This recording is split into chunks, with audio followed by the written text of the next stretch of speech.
नमस्कार, मैं अंजना शर्मा और आप देख रहे हैं सच समाचार।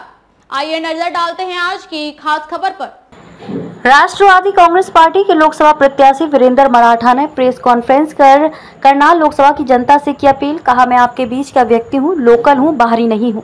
करनाल लोकसभा के दायरे में जितने भी गांव हैं, शहर, कस्बे, सभी में विकास कार्य, शिक्षा, स्वास्थ्य, अग्निवीर जैसी नौकरी बंद, रेगुलर भर्ती शुरू होंगी। महिला सम्मान निधि 1 लाख रुपए प्रति वर्ष, गैस सिलेंडर 500 रुपए, खेती बाड़ी में किसानों की आय में सुधार जिससे उनकी आय में 3 लाख से 10 लाख रुपए प्रति एकड़ की इनकम हो। तानाशाहों को बताएंगे, लोकतंत्र को लाएंगे, रोजगार की गारंटी व जनता की सुनवाई करना व लोकतंत्र को बचाने की प्राथमिकता रहेगी। जानिए विस्तृत जानकारी। सच समाचार बंसीलाल पांचाल ब्राह्मण की रिपोर्ट। एनसीपी राष्ट्रवादी कांग्रेस पार्टी के प्रवक्ता श्री वेदपाल कश्यप जी, राम कुमार कश्यप जी और जनरल सेक्रेटरी हैं एनसीपी के। और लेकिन एक बात हम जानना चाहेंगे, जिस तरह से भारतीय जनता पार्टी 400 पार की बात करती है और अब की बार 400 पार की बात करती है, तरह तरह के मुद्दे लेके आती है। हम ये जानना चाहेंगे कि इस तरह के जो अगर उन्होंने मुद्दे दे दिए हैं, अभी पीछे वीडियो वायरल भी हुई थी जिसमें जो मशीनें हैं उसके अंदर वो बदलाव भी किया गया था, कहते हैं कि ईवीएम मशीनें बदली गई हैं। तो उस बारे में हम जानकारी लेना चाहेंगे। आखिर आपकी कितने इस प्रति मशीन के प्रति, वोटिंग मशीन के प्रति जो हम पहले दावा लगा देते थे कि भाई ये मशीनें बदली गई हैं इसलिए पार्टी वो जीत गई है, सर क्या कुछ कहना चाहेंगे इस पर? देखिए, आपने ईवीएम मशीनों की बात की, उसके बारे में तो मीडिया में भी आया है। पहले वीडियो देखिए अपने और सुप्रीम कोर्ट के हाईकोर्ट वकीलों ने भी ये मामला उठाया और इलेक्शन कमीशन तक में ये बात गई है, लेकिन उसमें लोगों की शंका दूर करनी चाहिए इलेक्शन कमीशन। और जो है अगर लोगों की शंका है ईवीएम के बारे में उसको दूर किया जाना चाहिए। इसके बारे में वो तो हम राजस्थान में मोदी जी कहते हैं कि 400 ने विशेष करके 2 नारे दिए थे। एक नारा तो ये था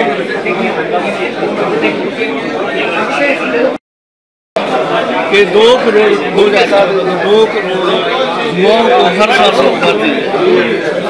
तो बाद में पत्रकारों ने भी पूछा 2 करोड़ नारा देने की बात, रोजगार देने की बात की, विदेशों से काला धन वापस लाने की बात की और खाते खुलवाए गए गरीब लोगों के भी, 15 लाख। लेकिन ना तो वो काला धन आया विदेशों से, ना तो 2 करोड़ व्यक्तियों को बेरोजगार को रोजगार मिला और ना ही किसी के खाते में 15 लाख रुपए किसी के खाते में। एक बात मैं और कहना चाहूँगा, मैं बैकुंठ क्लास से चालू करता हूँ, अशोक सुभान का मैं प्रधान भी रहा, चेयरमैन भी रहा। एक नारा बैकुंठ क्लास का लिया था माननीय प्रधानमंत्री कि मैं बैकुंठ क्लास का हूँ। और जब महिला आरक्षण की बात आई लोकसभा में, किसी भी बीजेपी के एमपी ने महिला आरक्षण के बारे में ये आवाज़ नहीं उठाई कि इसमें बैकवर्ड क्लास की रिजर्वेशन होनी चाहिए। जबकि माननीय प्रधानमंत्री के कहते हैं मैं ओबीसी समाज से हूँ, लेकिन जब ओबीसी के हकों की बात पार्लियामेंट में महिला आरक्षण में आई, कहीं उसमें ओबीसी के आरक्षण की बात किसी बीजेपी ने नहीं की, ना प्रधानमंत्री ने, किसी और नेता ने। तो आज बैकवर्ड क्लास के लोग बड़े हताश और निराश हैं और निराश होने के बाद अब जो है हमारे बैकवर्ड क्लास के लोगों का मन जो है ऊब चुका है भारतीय जनता पार्टी से।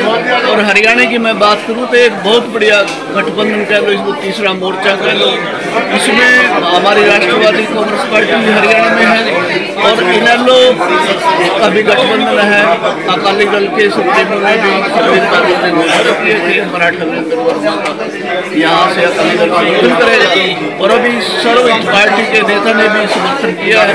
मैं एक बात और बताना चाहूँगा, जो इनेलो है एनसीपी पार्टी तो हरियाणा में अब आई है, जो बैकवर्ड क्लास को अगर राजनीति में हिस्सेदारी की बात की है वो इनेलो पार्टी ने की, चौधरी देवीलाल ने की, ओम प्रकाश चौटाला ने की। और मैं आपको थोड़ा पीछे ले जाऊंगा कि 1987 में कश्यप समाज के चौधरी पीरूराम को इनेलो ने, चौधरी देवीलाल ने एमएलए बनाया और मंत्री बनाया। इसी प्रकार से कुमार बरादरी से प्रोफेसर परमानंद कुमार को जिनसे एमएलए बनाया और कैबिनेट मिनिस्टर बनाया और काम्बोज बरादरी से लक्ष्मण काम्बोज केंद्रीय हल्के से MLA बनाया और कैबिनेट मिनिस्टर बनाया। हजारचंद काम्बोज को सिरसा से MLA बनाया। तो अगर राजनीति में हिस्सेदारी की शुरुआत मोस्ट बैकवर्ड क्लास तो हरियाणा में भी से लगती है। अगर कोई शुरुआत की है चौधरी देवीलाल ने की है, ओम प्रकाश चौटाला ने की है और अभय चौटाला जी से भी बैकवर्ड क्लास को बड़ी भारी उम्मीदें हैं। और मैं आपको विश्वास दिलाना चाहता हूँ मराठा वीरेंद्र वर्मा जी और इनेलो के सुप्रीमो चौधरी ओम प्रकाश चौटाला जी और अभय चौटाला जी जो BCA का वर्ग है जो आज हताश और निराश है उनको राजनीति में हिस्सेदारी करेंगे और हरियाणा में सत्ता परिवर्तन हुआ और सत्ता परिवर्तन होने के बाद हरियाणा में BCA को मोस्ट बैकवर्ड क्लास को राजनीति में हिस्सेदारी पहले की तरह दी जाएगी। और मैं अपने बैकवर्ड क्लास के भाइयों से भी अपील करूंगा कि जो तीसरा मोर्चा बना है जिसमें इंडियन नेशनल लोकदल है, NCP पार्टी हमारी है और अकाली दल है और सर्व पार्टी ने भी आज समर्थन किया इसके साथ जुड़े और यहाँ पर जो है अभय चौटाला जी के नेतृत्व में हरियाणा में सरकार बनाने का काम करेंगे। धन्यवाद। और एक बात और मैं कहना चाहूँगा कि क्योंकि यहाँ इस लोकसभा क्षेत्र में 2 लाख के करीब कश्यप समाज के वोट हैं और जो है कश्यप समाज का एक वोट मराठा वीरेंद्र वर्मा को जाएगा लोकसभा में जाएगा और इसी प्रकार से 2 लाख के करीब वोट जो है कश्यप समाज के लोकसभा क्षेत्र में है। एक वोट जो है अभय चौटाला जी को पड़ेगा। इन सबको विशाल आपके चैनल का धन्यवाद। रामकुमार कश्यप जी हरियाणा में हमारी सब पार्टी से हमारे नेता मराठा हमारा जो इंडिया का गठबंधन है महाराष्ट्र तक सीमित हो गया है। हरियाणा में हमारा इंडिया गठबंधन का हिस्सा नहीं है। हम इंडिया गठबंधन से बाहर हैं क्योंकि एक टिकट देने की बात NCP की हुई थी और शरद पवार जी को देनी थी। हाईकमान ने कांग्रेस के विश्वास भी दिलाया था कि यहाँ मराठा इलेक्शन लड़ेंगे और हमने जैसे आपको कुशेत्र में लिया NCP पार्टी ने भी एक सीट इंडिया गठबंधन की थी तो उन्होंने गठबंधन गरम नहीं निभाया। हरियाणा की जो यूनिट है कांग्रेस की तो अब हम इंडिया गठबंधन का हिस्सा नहीं है। अब हमारा दूसरा मोर्चा जो बड़ा है अभय चौटाला जी की इनेलो पार्टी और हमारी NCP अकाली दल और सर्व पार्टी का भी अनाउंसमेंट हुआ इनके नेतृत्व में और यहाँ लोकसभा प्रणाली भी सकते हैं और कुरुक्षेत्र की लोकसभा भी जीतते हैं और आने वाले विधानसभा में 6 महीने बाद इलेक्शन है। हरियाणा आने वाले इलेक्शन में जो है हमारा गठबंधन विधानसभा में जीतेगा। अभय सिंह चौटाला के नेतृत्व में हरियाणा में धन्यवाद।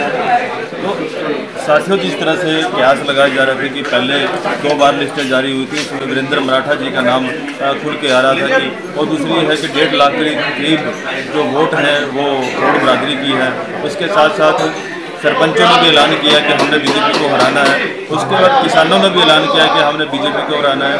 उसके बाद बहुत सारे बेरोजगारों के मुद्दे भी है कि हमने भाजपा ने हमारी सुनाई नहीं करी है। आज हम हमारी उम्रें निकल चुकी हैं जो एक एज फैक्टर होता है कि इस उम्र से लेकर इस उम्र तक नौकरी मिलनी है वो भी निकल चुका है। तमाम तरह के मुद्दे भारतीय जनता पार्टी के सामने खड़े। उससे पहले उन्होंने अपने मैनिफेस्टो में ये तमाम बातें रखी थी कि हम जैसी सत्ता में आएंगे तो इन चीज़ों के ऊपर हम अमल करेंगे, इन मुद्दों के ऊपर हम काम करेंगे। लेकिन वो सारे के सारे मुद्दे तकरीबन धराशायी रह गए हैं। अब जिस तरह से गठबंधन के तहत कह सकते हैं कि इनेलो और सर्वोच्च पार्टी और राष्ट्रवादी कांग्रेस पार्टी तीनों ने मिलकर के अब एक वीरेंद्र मराठा जी को लोकसभा चुनाव में खड़ा किया है। तो देखना चाहेंगे कि किस तरह से लोक जनता किस तरह से उस मुद्दे को लेकर चलती है। क्या स्थानीय का मुद्दा एक बड़ा मुद्दा होगा, क्या यह अन्य जो मुद्दे थे, चाहे वो बेरोजगारी का मुद्दा है, चाहे वो किसानों के मुद्दे हैं, चाहे वो किसी भी मुद्दे जिस तरह से जैसे सरपंचों के मुद्दे थे कि सरपंचों को कहा जाता था कि आप अपनी फाइल एक लोकल स्थानीय MLA के पास रखो, वहाँ से वेरीफाई होकर आएगी तब हम आपको ग्रांट लगाने की स्वीकृति देंगे। इस तरह से बहुत सारे जो हरियाणा के जो सरपंच हैं वो सड़क को बिल्कुल इसका विरोध करने के लिए सड़कों पर आए हैं। तमाम तरह के मुद्दे इन 5 सालों में और पिछले 10 सालों में जनता के सामने आई है। अब कुछ ये भी कयास लगाए जा रहे हैं कि जनता जो वोट तो देगी लेकिन वो साइलेंट वोट देने वाली है, बता के खुल के वोट नहीं देने वाली है। तो अब ये मुद्दा धीरे धीरे अब आगे जोर पकड़ने लगा है। सवाल भी आ रहे हैं, जनता के सवाल भी घेरे में आ रहे हैं। क्या वो इंडिया गठबंधन उसको पूरा उतरेगी या भारतीय जनता पार्टी उन्हीं मुद्दों पर दोबारा से रिपीट करेगी? तो क्या सत्यता रहेगी वो आगे समय बताएगा। जुड़ रही है अगली खबरों के साथ। बंसीलाल पंचाल, सत्य समाचार, करनाल। खबरों में अब तक के लिए बस इतना ही। फिर होगी आपसे मुलाकात ऐसी एक खास खबर के साथ। तब तक के लिए नमस्कार और देखते रहिए सत्य समाचार।